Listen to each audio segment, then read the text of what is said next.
Hello and welcome to the Mike Halpern Radio Show. I am your host, Mike Halpern. Today I have with me Kris Newby, who is the author of Bitten the Book, The Secret History of Lyme Disease and Biological Warfare. Not only is Kris going to be talking about Lyme disease, she's also going to be talking about Bartonella, Babesia, Morgellons, and other chronic health conditions that have mysterious origins. Please give Kris your full attention. Without further ado, Kris Newby. Thank you for inviting me, Michael.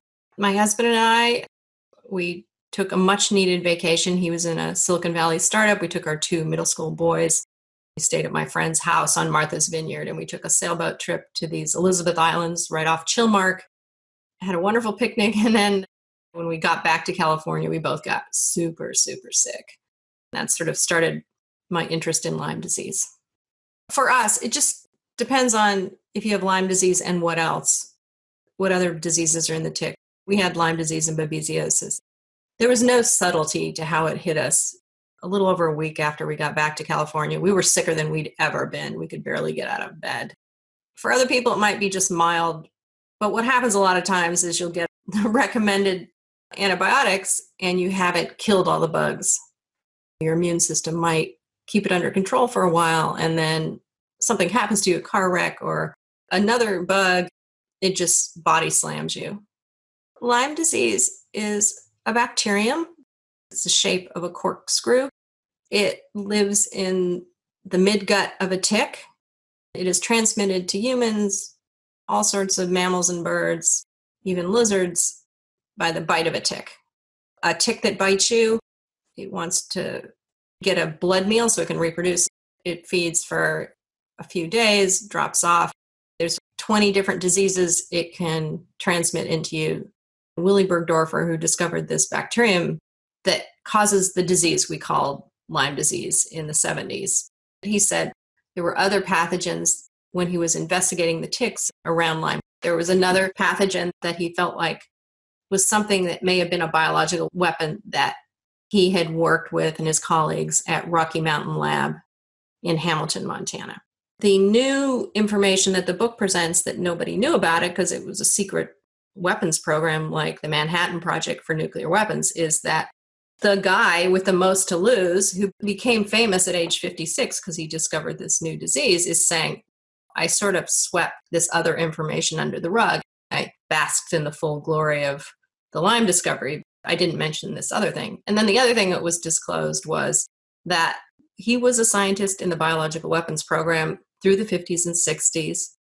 He had contracts with Fort Detrick, Maryland, which ran the biological and chemical warfare program during the Cold War. The other thing I discovered in my research in trying to really say, was Willie telling the truth? Because it was such an outrageous claim. It was a claim that I really didn't want to believe, that somehow our military would think you could put germs inside of ticks, release them, and not have that blow back. There's a screening process to see what works best for different climates. We were in the Korean War, we were in the Vietnam War, then we were in the Cold War. Willie started when he first came to Montana in 1951, 52. He put plague and fleas. He was trying to find a way to do that efficiently. Then he worked on putting yellow fever in mosquitoes. Then he started working on ticks. He would put different deadly diseases in them. If you start mixing and matching ticks and disease agents, they're not always going to stick. He would take ticks, press it in a wedge of clay. He would, under a Bunsen burner, make a really fine tip and shove the tip down the tick's mouth. Then he would pour the disease agents in the tick's mouths. And he would take the ticks and he would feed it on guinea pigs or rabbits and see if the disease would transmit to the mammal. He would just send those reports back to Detrick. They would decide, well, rabies doesn't really stick inside a tick, so let's not weaponize that. Tularemia works really well, which is rabbit fever. They'll do little small pilot studies in Detrick. That's how that process worked. What Under Our Skin was, it was mostly following patients over 4 years and showing their process of getting sick, getting misdiagnosed, and then their recovery. What it really showed is that the disease on the ground is very different than what the academic papers say. It made the patients feel, hey, we're not alone. Our experience is not unique. This is what's happening across the US. There have been Lyme cases reported in every state now. Their symptoms look really freaky because it's fundamentally a neurological disease. The symptoms sort of move around the neurosystem and look different in almost every patient once the disease becomes chronic. Lyme spirochetes don't like to be in the blood because there's just all sorts of killer cells out there to look for invaders like that. It looks for sites in your body that are protected from the immune system. That might be your tennis elbow or your skier's knee with a lot of scar tissue, especially the brain. The spirochetes, they're like corkscrews. You can drill through any tissue, they get in your brain, these joints, and they don't need much oxygen. Then they just slowly reproduce and they create inflammation. If you have an infection in your brain, it's connected to other parts of your body and it'll manifest there, or it'll manifest in your joints. One of the very common symptoms is twitching muscles that move all around your face. Brain fog is the big one that almost everyone has. It decreases the circulation in your frontal lobe. The problems that we're seeing now, they aren't just caused by Lyme disease. Lyme disease has been around a really long time. They found the organism in an Iceman in a cave in Europe, in the Alps. My hypothesis that I back up with evidence in the book is that the US military was doing thousands of open air experiments with various diseases in ticks, tick-borne diseases that were aerosolized and sprayed around. They did pilot studies in Maryland, Plum Island, Virginia, all up and down the bird flyway, so that there's this sort of witch's brew of tick-borne infections that got into the environment from these experiments. The really bad diseases that people are experiencing now, I think, are caused by these co-infections. We, meaning the US military in the Cold War, did experiments on weaponizing tularemia, which is rabbit fever, which is all over Nantucket. They worked on weaponizing Rickettsia rickettsii. They worked on Venezuelan equine encephalitis, Bartonella. They worked on that. There were these open-air tests in Alaska. There's a pilot study in Cuba that I talk about in the book. Infected ticks were dropped on the Cuban sugar workers. The medical system has seemed to obsess over just Lyme. I say they're wearing Lyme-colored glasses. We need to look at the totality of the possible infections in a person. If a short course of antibiotics don't work, well, maybe it's this cattle parasite called Babesia that requires anti-parasite medicine, not doxycycline. That's why I would say if you have these symptoms and they linger and the Lyme test is negative, maybe you have these co-infections. There have only been 7 treatment studies since Lyme was discovered in 82, treatment studies that are blinded, placebo-based. Those studies were only done with Lyme and they were only done with one antibiotic. In my case, California doctors had no idea what the symptoms were of this mixed Lyme babesiosis disease. I just had no idea that this disease was this controversial and that my doctors wouldn't have the best information. There was just this year-long learning curve that I quickly go over in the book. As you know, on the East Coast, I think a lot of people get lost in the system. Once I found the right doctor who said, yeah, this is what you had, they took the right tests, yeah, you have these 2 tick-borne diseases. Our germ load at that time was so large, we got really sick from the die-off. Basically, you get sepsis, which is poisoning of your blood from all the die-offs of the bugs. My infection was primarily in the brain. I was bitten at the base of my head. My husband experienced the same thing. He got it at the same time. The chronic form of the disease, there's a lot of denial at the NIH and CDC. I think a lot of the people who published on Lyme, the original researchers, were conflicted because they were making money off a vaccine trial in the late 80s. They really didn't want to support the concept that Lyme disease could be persistent, linger, not be cured after antibiotics. Lyme disease guidelines have recommended a 2-step antibody test for Lyme disease. The CDC, until recently, just completely rubber stamped their guidelines. What an antibody test is it measures your response to the invading Lyme microbe. It doesn't really measure the presence of it. We're finding that with COVID too. There's the DNA test that tells you if you have the bug in you, and then there's the antibody test that tells you if you've been exposed. The problem with the current testing is it's not testing if you have an active infection. Sometimes if you're fighting off multiple tick-borne germs, your antibodies are all tied up and they might not show up on the test. What's more, the current recommended test doesn't work in the first month. You haven't had time to produce enough antibodies to be picked up by the test. Somehow the people that wrote these guidelines said you can't be treated unless you test positive by this two-step process. And the two-step process takes so long. You might have entrenched disease or multiple co-infections. Mainstream medicine is going with what these academic infectious diseases people say is you can't treat with antibiotics until you test positive on these two steps.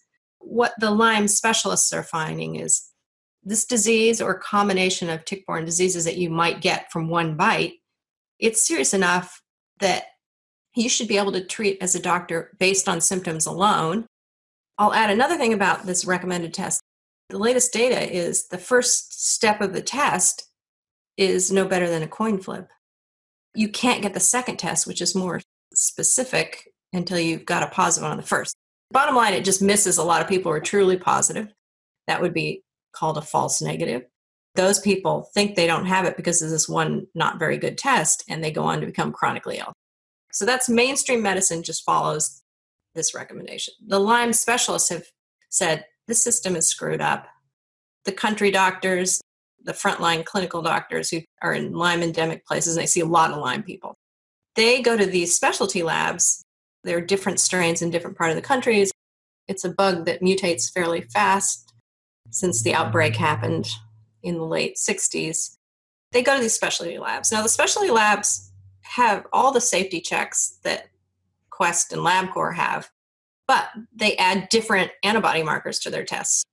There's more of a chance if you have one of these obscure strains or one of the strains that aren't in New York, Connecticut, or New Jersey, it'll show up. Their tests aren't FDA approved, and it doesn't mean their tests are bad. It just means that they can't market these test kits to LabCorp or Quest. They can't sell them commercially. That's the controversy. A couple labs across the US do a more comprehensive testing protocol. They test two steps at once so you don't waste that month and a half in between. And then they test more strains. I would go to LymeDisease.org. They have a bunch of labs there that I think do a better job than the New York strain that is used in big commercial labs. There's this antibody test that has a mix of antibodies. That's a fluorescent test. So it's an IFA or an ELISA, one of those two tests. That's the first one. It misses a lot of cases. And then the second step is Western blot, and it's very specific for one strain of Lyme disease. Sometimes I talk to Dr. Ray Stricker. Morgellons is this crazy disease. It's a skin disease. Little fibers grow out of their hair and they're itchy. A lot of the medical community write them off as being psychosomatic. This doctor has analyzed these fibers. There is Lyme DNA in the fibers. He believes that it is a real disease. It's just very controversial, and there needs to be more research about it. I met the Morgellons patients. If we Lyme patients thought we had it bad off, they're even worse. There was a young researcher who was eager to get research funding. He took an Army and Atomic Energy Commission contract to take Lone Star ticks, make them radioactive, and release them in several large areas in Virginia. He would check his grid with all these hundreds of thousands of ticks. After every month, a couple of years later, he'd collect them, use a Geiger counter to see which ones were from his original release. Then he'd release them back into the grids. Lone Star ticks, before he did these experiments, were only established below the Mason-Dixon line in the south. After he did them, these open-air tick releases were on the Atlantic bird fly zone. these birds can in 5 days carry the ticks up the eastern seaboard. And sure enough, the first established colonies of Lone Star ticks were found on Montauk, Long Island. First of all, he's radiating these ticks. The radiation lasts for life. What kind of mutations happened in these ticks or the microbes in their bellies?